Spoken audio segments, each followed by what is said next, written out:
안녕하세요, 목건입니다. 오늘은 MySQL 스토킹 한번 해볼게요. MySQL 간단하게 소개드리면은 RDB라고 하죠. 관계형 데이터베이스라고 하는데 SQL로 데이터를 CRUD를 할 수 있고, CRUD는 Create, Read, Update, Delete라고 해서 이제 간단하게 데이터를 조작할 수 있는 4가지 기능을 말합니다. 리플리케이션하고 클러스터 지원하고요. 프라이머리 키 인덱스로 빠르게 검색 가능합니다. 위치 기반 검색도 가능한데 써봤더니 별로 이렇게 좋은 것 같지 않아요. 레디스나 포스트그레SQL 같은 거 쓰는 게 나을 것 같습니다. 그리고 가장 많이 알려지고 많이 쓰는 데이터베이스고요. 발전이 엄청나게 느려요. 그래서 나온 게 MariaDB. MariaDB는 MySQL하고 인터페이스가 같아서요. MySQL에서 사용하는 모든 프로그램들 다 MariaDB용으로도 사용할 수 있습니다. 이건 딴 얘기인데 자바도 발전이 이제 더럽게 느리거든요. 그래서 나온 게 이제 코틀린이죠. 공통점은 MySQL, 자바 둘 다 오라클이 소유하고 있다는 거. 오라클이 약간 보수적인 회사라서 그런 거 아닐까 싶습니다. DB에 대해서 이제 얼마나 알아야 하는가. DB는 이제 알면 알수록 좀 어렵거든요. 기능을 많이 사용하면 사용할수록 그거에 대한 리스크도 감수를 해야 되는 것이 있어요. 그래서 DBA라는 직업이 이제 따로 있죠. 요즘에는 프로그램들이 DB 의존도가 이제 높지 않기 때문에 DBA 포지션이 많이 사라지고 있는 것 같은데, DB 의존도가 높은 프로젝트에서는 DBA가 있는 게 확실히 좋습니다. 그래서 뭐 트랜잭션 복잡하게 쓰고 뭐 그렇게 하다가 데드락에 빠지느니 그냥 NoSQL처럼 간단하게 쓰자. 요즘에 이런 추세로 좀 가고 있는 것 같고요. 이런 이유도 포함해서 나온 게 ORM입니다. ORM은 이제 오브젝트 릴레이셔널 매핑이라고 해가지고요.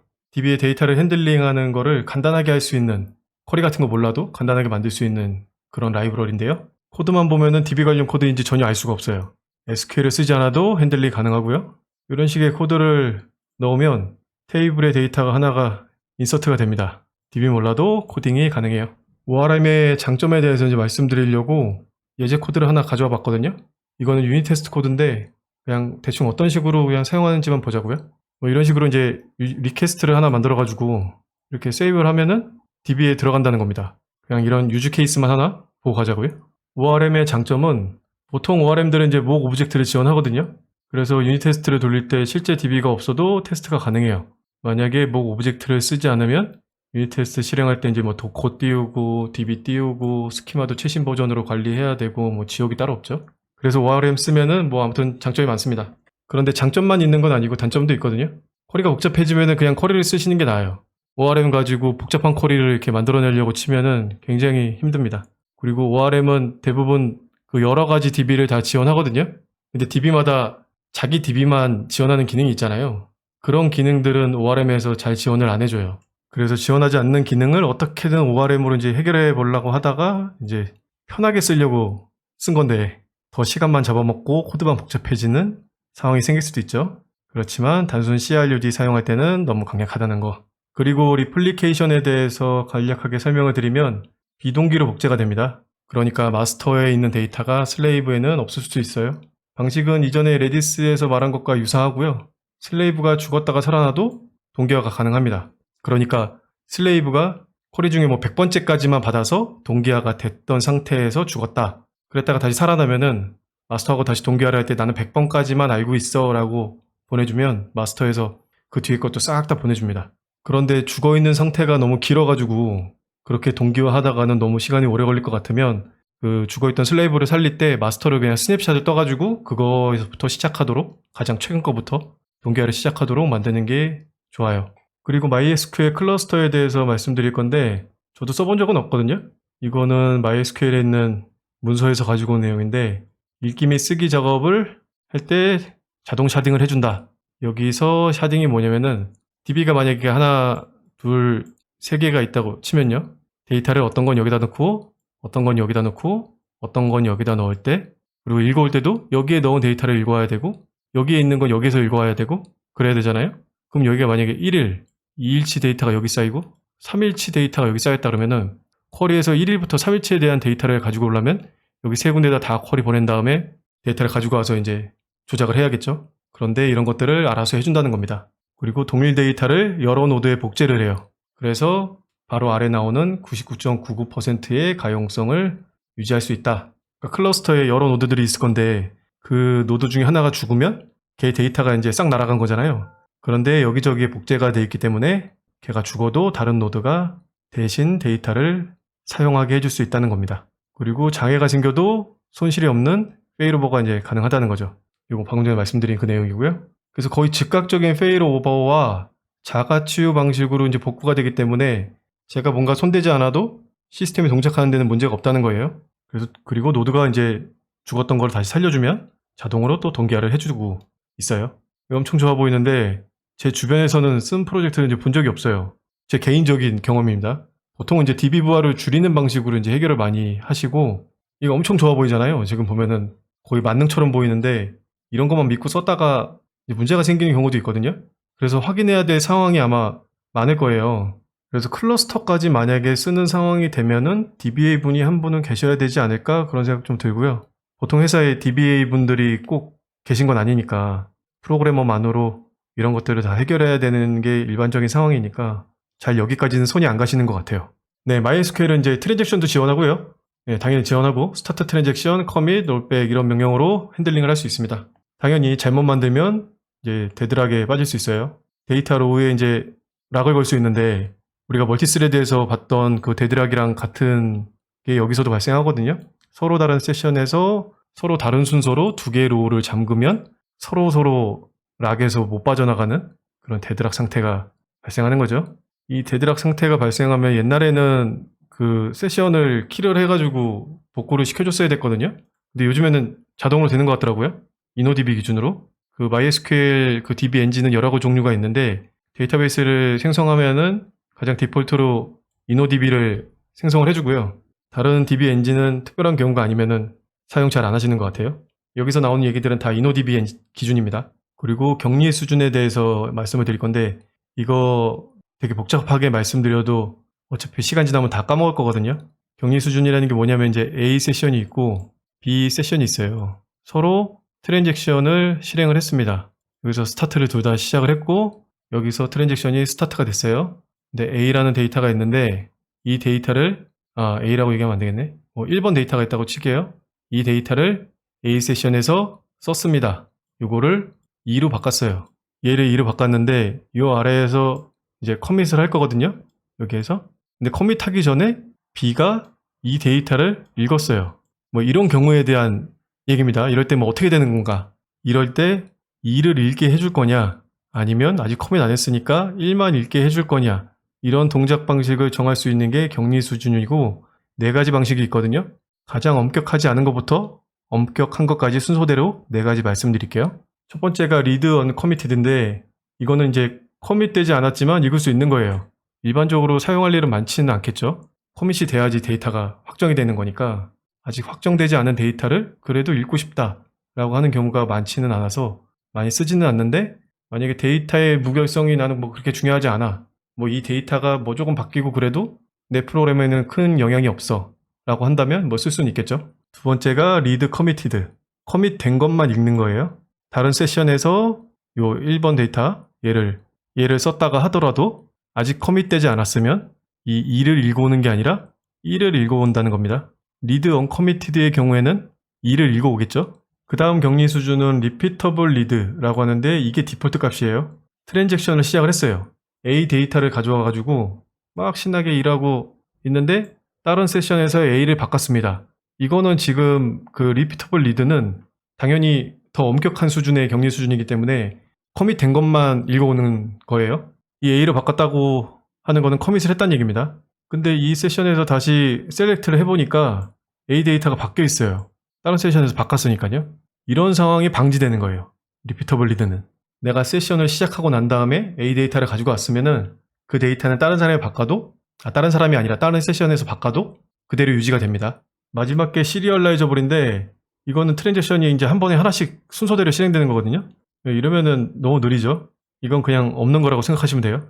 여러 세션에서 동일한 데이터를 접근했을 때 이렇게 4가지 방식으로 어떻게 그 상황을 처리할 건지에 대해서 설정을 할 수 있게 MySQL은 격리 수준이라는 옵션이 있습니다. 이거 보면은 예전에 그 멀티스레드 강의할 때 CPU와 CPU 캐시, 메인 메모리 이 관계랑 좀 비슷하지 않나요? 이 멀티스레드 강의를 잘 들으셨으면은 이런 거를 좀 유추해 볼 수 있거든요. 내부적으로 어떻게 동작하는지. 예를 들면 리드 커미티드 같은 경우에 커밋 된 것만 읽을 수 있잖아요. 이건 어떻게 만들었을까요? 커밋 된 것만 읽을 수 있다. 그러니까 어떤 데이터를 쓰려고 하는 그 트랜잭션에서 쿼리를 날려가지고 데이터를 뭐 추가를 했어요. 근데 그 추가한 거를 다른 세션에서는 읽을 수가 없어. 그렇다고 하는 거는 이 트랜잭션 안에서 그 쿼리들을 막 날리잖아요. 그게 다 버퍼링 되고 있다는 얘기죠. 어떤 버퍼에 그 결과들이 다 버퍼링 되는 거고 커밋을 할 때 그게 한꺼번에 써진다는 얘기입니다. 커밋 되지 않았지만 읽을 수 있다. 이거는 커밋하지 않아도 그냥 그때그때 데이터베이스에 반영을 하는 거예요. 그렇게 만들어져 있겠죠? 그러면 리피터블 리드 얘는 어떻게 만들어져 있을까요? 이 트랜잭션 시작하고 데이터를 가지고 오잖아요. 얘가 또 이제 버퍼로 들어가는 거죠. 그래서 실제 DB에서 가지고 오는 게 아니라 버퍼링 돼 있는 데이터를 가지고 오기 때문에 이렇게 데이터가 바뀌는 이런 상황을 이제 방지할 수 있다는 겁니다. 그래서 트랜잭션 쓰면은 약간 좀 고려해야 될 점들이 있어요. 내가 생각하는 거랑 좀 데이터가 다르게 읽어질 수도 있는 거고요. 그래서 동작하는 방식을 보면은 뭔가 리드 커미티드랑 리피터블 리드는 뭔가 추가적인 동작이 일어나야지 이렇게 구현을 할 수 있는 거잖아요. 그런데 리드 언커미티드는 뭐 별다른 동작이 없어도 그냥 이렇게 구현할 수 있는 거니까 본인이 정말로 잘 고려하셔가지고 만약에 나는 이 격리 수준을 써도 상관없는 것 같은데? 라는 생각이 들면은 쓸 수도 있어요. 근데 일반적으로는 쓰지 말라고 하긴 하더라고요. 그런데 저는 제가 혼자 하는 프로젝트가 하나가 있었는데 그 프로젝트에서 쓴 적이 있어요. 그런데 여러 명이 같이 하는 프로젝트에서 쓰면 이 격리 수준까지 이해해서 코딩을 하는 게 쉽지 않거든요. 그래서 안 쓰는 게 좋을 것 같긴 합니다. 그리고 데이터베이스 프록시에 대해서 이제 말씀을 드려야 되는데 데이터베이스는 이제 커넥션이 제한되어 있잖아요. 무제한이 아니거든요. 개수가 정해져 있기 때문에 커넥션이 이제 충분하지 않으면은 뭐 어떤 서버들은 이제 DB에 영원히 접근하지 못하는 거죠. 그러니까 커넥션이 50개인데 웹서버가 이걸 이미 다 썼어요. 그런데 유저가 늘어나서 웹서버를 막 늘렸어요. 근데 늘려봤자 그 나머지 웹서버들은 DB에 접근을 못하기 때문에 더 이상 늘릴 수가 없는 거죠. 그런 문제가 발생할 수 있습니다. 그러면 이제 프록시가 뭐냐에 대해서 알아봐야 되는데 보통 프록시라고 얘기하면은 포워드 프록시를 말하는 거예요. 어떤 방식이냐면 브라우저에서 프록시를 설정을 해요. 그러면 내가 네이버를 가든 구글을 가든 다음을 가든 다 이 프록시를 통해서 이렇게 가게 되는 겁니다. 이렇게 가게 되는 거예요. 당연히 다시 이렇게 거쳐서 돌아오는 거고요. 이렇게 다시 거쳐서 돌아오게끔 돼 있고 어쨌든 이 프록시가 나와 원격지 사이에 그 중간에서 뭔가 게이트웨이 같은 역할을 하고 있다. 이 정도까지만 생각하시면 될 것 같아요. 네, 이 부분 말씀드렸고 뭐 어떨 때 쓰면은 내 IP를 서버에 남기고 싶지 않을 때 뭔가 나쁜 짓 하고 싶을 때 그때 쓰겠죠. 뭐 그렇지 않은 경우도 있긴 하지만 그리고 특정 IP만 접속을 허용할 때 지금 뭐 네이버나 구글 같은 데는 뭐 누구든지 접속 가능한 사이트이긴 하지만 그렇지 않은 사이트의 경우에는 저 프록시를 통해서 가야겠죠. 그리고 그 프록시만 IP만 오픈해주면 되니까요. 그래서 우리가 VPN이라는 것도 사용하는데 이게 사설 가상 네트워크라고 그래가지고 외부에 있어도 그 네트워크 안에 있는 것처럼 사용하게 해주는 장치인데 이것도 일종의 프록시라고 할 수 있는 거죠. 그리고 리버스 프록시라고 하는 게 있습니다. 얘는 어떻게 다르냐면요. 뭐 나와 원격지 사이에 존재하는 건 맞는데요. 이 동작하는 방식이 약간 로드 밸런서하고 좀 유사하거든요. 그래서 로드 밸런서에 있는 그 부하 분산 용도로 쓴다라고 되어 있는 경우도 있는데 그렇지 않은 경우도 있어서 무조건 로드 밸런서라고 얘기하면 조금 그렇고요. 얘는 뭐가 다르냐면 여러 브라우저들이 있는데 여러 유저들이 이렇게 프록시에 접근을 해요. 그러면 이 프록시에서 원격지까지 데이터를 전달해서 다시 리스폰스 받아가지고 다시 또 이렇게 던져준다는 겁니다. 이 사이에 있는 게 보통 로드 밸런서이기 때문에 로드 밸런서라고도 얘기하는데 그렇지 않은 경우도 있어서 그것도 좀 설명을 드려볼게요. 네, 로드 밸런서하고 형태가 유사하고 부하 분산을 위해서 사용하기도 하는데요. 만약에 우리가 외부 서비스와 연동을 할 때 내 IP를 등록하여 허가된 IP만 호출되도록 강제하는 서비스가 있거든요. 예를 들면 만약에 뭐 결제 서비스 같은 거 쓴다고 쳤을 때 결제가 발생했을 때 내가 만든 웹서버의 특정 API 주소를 호출하게끔 넣어줘야겠죠. 그래서 그 API 안에서는 전달받은 데이터를 가지고 누가 무엇을 뭐 얼마나 구매했는지 이런 거 이제 DB에 저장을 해야 될 거고요. 그때 허가된 IP만 호출되도록 강제하는 서비스들이 있어요. 웹서버는 여러 대인데 IP는 하나만 등록한다? 뭐 이때도 사용합니다.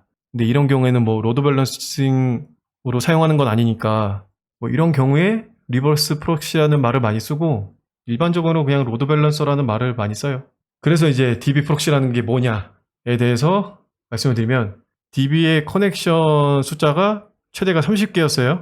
그리고 웹서버가 총 4대가 있는데 커넥션이 10개씩 필요합니다. 그래서 40개가 필요한데 부족하죠 지금? 그러면 이 사이에 DB 프록시라는 장비가 있으면 얘 10개, 얘 10개, 10개, 10개씩 해서 총 40개의 커넥션이 물려있지만 DB 프록시는 DB와 커넥션을 30개만 무는 거예요. 그래서 웹서버가 몇 대가 돼 있든 상관없이 DB 프록시와 DB 간의 커넥션이 30개로 유지가 되기 때문에 괜찮다는 건데, 자 여기서 이 커넥션이 이제 TCP 커넥션을 말하는 거거든요. 만약에 웹서버가 정말로 많아져가지고 이게 40개, 뭐 300개, 500개 정도가 아니라 몇천 개 수준으로 이렇게 늘어나잖아요. 뭐 5천 개 이상 늘어나면은 저는 TCP 커넥션은 최대가 이제 5천 정도로 생각하고 있어요. 만약에 5천 개 이상 늘어나면은 이 DB 프록시가 그 커넥션을 다 받아줄 수 있는가를 생각해 봐야 돼요. 만약에 못 받아준다고 한다면 얘도 이중화를 해야겠죠. 이게 한 대만 있으면 이것도 이제 SPOF이기 때문에 그런 이유에서 이중화를 하는 것도 필요할 수도 있고요. 이 DB 프록시라고 하는 건 이제 서버리스 환경에서 특히 더 필요하거든요. 서버리스라고 하는 거는 서버는 존재하지만 내가 관리하지 않는다라는 거잖아요. 웹서버로 내가 EC2에다가 내가 직접 띄우면 커넥션이 전체적으로 몇 개가 필요한지 이런 거 다 관리가 되지만 서버리스 환경에서는 프로세스가 몇 개가 뜨는지 스레드가 몇 개가 돌아가는지 이런 거 우리가 전혀 알 수 없고 그거를 제한할 수도 없거든요. 그러니까 커넥션 수가 막 늘어나는 걸 우리가 막을 수가 없어요. 이때는 거의 반드시 DB 프록시를 써야 돼요. 네, 오늘은 MySQL에 대해서 알아봤고요. 다음 시간에는 카프카에 대해서 알아보겠습니다. 네, 오늘 영상은 여기까지고 도움이 되셨다면 구독, 좋아요 부탁드립니다. 감사드립니다.